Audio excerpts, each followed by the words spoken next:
పవిత్రమైన రోజు. ఏ రోజు నీ జీవితంలో ఈ యజ్ఞవరాహం విన్నావో అదే నీ జీవన యాత్రలో కొన్ని కోట్ల కోట్ల జన్మలలో పరమోత్కృష్టమైన రోజు. అది యజ్ఞవరాహమూర్తి యొక్క ఆవిర్భావ దినము. కాబట్టి ఇటువంటి స్వరూపంతో ఆయన దర్శనమిచ్చాడు. దర్శనమిచ్చి పెద్ద హుంకారం చేశాడు. ఆ హుంకారం విని ఋషులు ఒక్కసారి ఆశ్చర్యపోయారు. ఎక్కడిది ఈ హుంకారం అనుకున్నారు. స్వామి వంక చూశారు.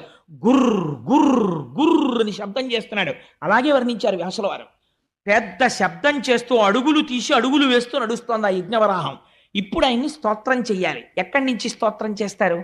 అందుకని ఋగ్వేదంలోంచి, యజుర్వేదంలోంచి, సామవేదంలోంచి ఋషులందరూ నిలబడి సూక్తములను వల్లిస్తున్నారు. వల్లిస్తూ ఆ యజ్ఞవరాహానికి నమస్కారం చేస్తున్నారు. ఆ యజ్ఞవరాహం అడుగులు తీసి అడుగులు వేస్తూ సముద్రంలోకి ప్రవేశించింది. ప్రవేశించి తన నాసికతోటి తన ఆ